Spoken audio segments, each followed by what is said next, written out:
অনেকে এই সৌদি আরবে যাওয়ার জন্য খুবই ব্যস্ত হয়ে গেছে। সৌদি আরবে থাকতে যখন দেখছিলাম সব ছেলেপেলেরা গল্প করে যে ভাই কিসের জন্যে বিদেশে আসছি, সংসার ছেড়ে দেশেই ভালো ছিল, কাম করে খাওয়াই ভালো, ঠিক আছে, কাম কাজ করে দেশে খাইতাম ওটাই ভালো ছিল, ফ্যামিলি নিয়ে থাকতাম, জীবন নষ্ট করছি বিদেশে এসে। এখন দেশে এসে দেখতেছি একই অবস্থা। দেশের পোলাপান যারা আছে তারা বিদেশ যাওয়ার জন্য পাগল, ঠিক আছে। ভাই কবে যাবেন, ঠিক আছে ভাই কবে যাবেন, কতদিনের ছুটিতে আসছেন, যদি যদি একবারে আসেন তো আপনি ভুল করছেন, যদি ছুটিতে আসছেন তো ভালো করছেন, কারণ একবারে দেশে এসে কোনো লাভ নাই, দেশে এসে কী করবেন, আমরাই মরতেছি, দেশের পরিস্থিতি ভালো না, এরকম কোথায় থেকে কোনো জায়গায় শান্তি নাই। আপনি বিদেশ থাকলে দেখবেন যে দেশে আসার জন্য সবসময় টেনশান, সবসময় আহাজারি, এবং বাড়িতে এসে দেখবেন যে বাড়ির লোকজন, দেশের লোকজন দেশ ছাড়ে বিদেশ যাওয়ার জন্য পাগল, ঠিক আছে, উন্মাদ হয়ে আছে, বিদেশে যাবে, টাকা পয়সা কামাই করবে। কিন্তু বিদেশ কতটা কষ্টের জায়গা, কতটা অশান্তির জায়গা, সেই জিনিসটা যারা বিদেশ থাকে তারাই বোঝে, ঠিক আছে। কোনো যারা যারা প্রবাসে থাকে, কোনো একটা প্রবাসী বলবে না আপনারা দেশ ছেড়ে বিদেশ আসেন, ঠিক আছে। আর যারা দেশে আছে, দেশে যারা বেকার আছে, তারা কখনো বলবে না যে আপনারা বিদেশ ছেড়ে দেশে আসেন, দেশে পরিস্থিতি ভালো না। এক এক জায়গার থেকে, যেখানকার জায়গার থেকে সেখানে অশান্তি, কোনো জায়গায় শান্তি নাই, কোনো জায়গায় শান্তি নেই। আসলে শান্তি দেওয়ার মালিক আমাদেরকে একমাত্র আল্লাহ। এই জিনিসটা আমরা বোঝার চেষ্টা করি না, ঠিক আছে। আমরা সমাজের লোক সবাই, আমরা এক একজনের সবাই সামনাসামনি, সবার মুখে, সবাই মুখে মুখ মিলে থাকি, কথায় কথা মিলতে থাকি, সবাই মুখে মুখে থাকি, পিছন থেকে সমালোচনা করি, হ্যাঁ, এইরকম, ঠিক আছে। একে অপরের পিছে কাটি দেওয়ার চেষ্টা করি, এই ধান্দায় থাকি।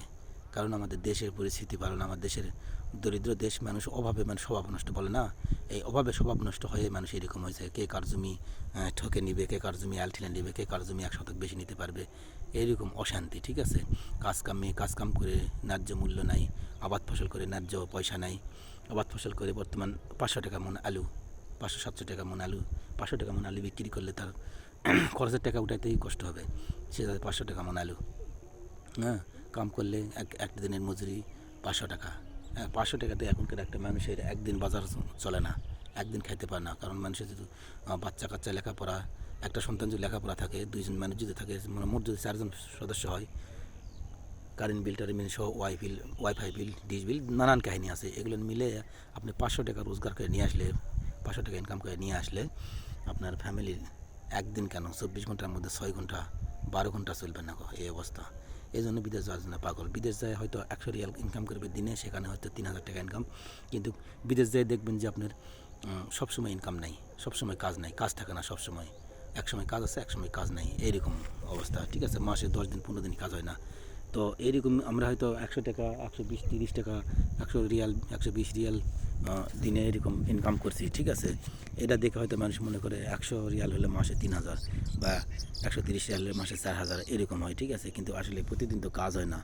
অশান্তি যে কোন জায়গায়, যেটা সেটা যারা বিদেশ যায় না তারা যেতে পারবে না।